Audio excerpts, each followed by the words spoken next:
Bwana Yesu asifiwe. Kwa majina ninaitwa Rehema Isaac, ni mshirika wa EWC FPC Kijichi. Tunamshukuru Mungu, leo ilikuwa ni hitimisho la wiki ya Pentekoste. Tumeungana na Wakristo dunia nzima kuhitimisha siku ya Pentekoste.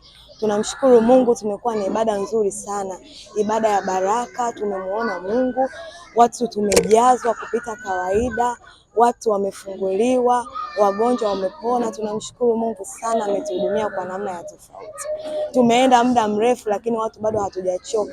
Tumepitiliza hadi muda wa kawaida wa kumaliza ibada, lakini hatutamani kuondoka uweponi mwa Bwana. Hakika imekuwa ni siku njema na ya baraka sana kukaa uweponi mwa Bwana. Upekee wa siku hii kwako unauelezea? Upekee wa siku hii naweza nikasema kwanza haizoeleki hii siku. Kwa hiyo sio kama mwaka jana, leo imekuwa pia ni tofauti. Nimeongezewa viwango vipya zaidi vya Roho Mtakatifu. Okay. Kuna kitu cha kumwambia ambaye hajashiriki pengine Pentekoste hii kwa ile yani uzuri Roho Mtakatifu tunaishi naye kila siku. Kama umekosa leo, endelea kujiconnect, endelea kuomba Mungu atakujaza. Sio aishii leo tu. Ujazo wa Roho Mtakatifu unatakiwa kuendelea kila siku kwenye maisha yetu. Bwana Yesu asifiwe. Kwa majina yangu naitwa Linus Joseph. Siku ya leo imekuwa ni nzuri sana.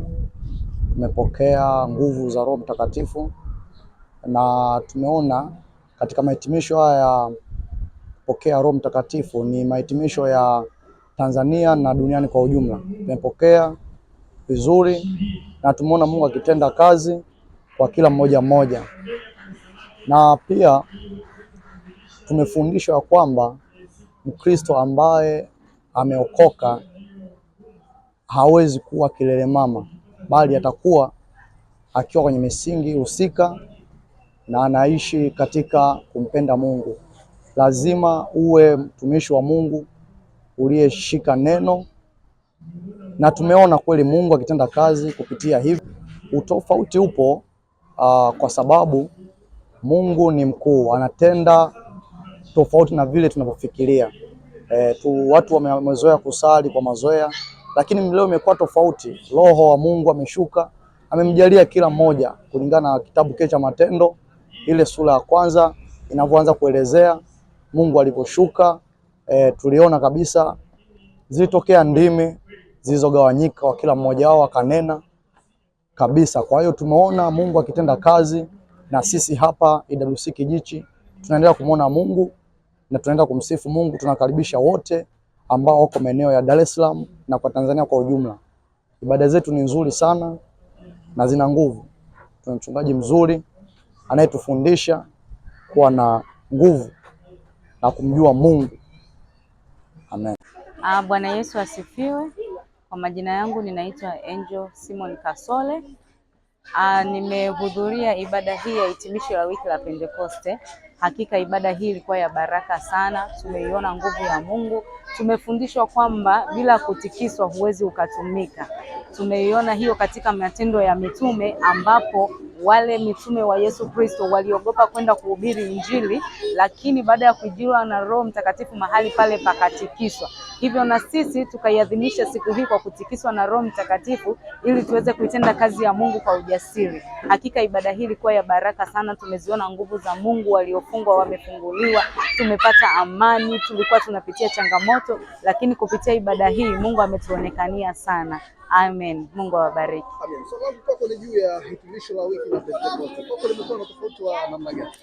Kwangu imekuwa tofauti kwa sababu nilivyoingia sivyo nilivyotoka. Nimeingia nikiwa na nguvu, niliingia nikiwa na huzuni, nimetoka nina furaha. Hakika Mungu ameonekana kwa namna ya ajabu sana.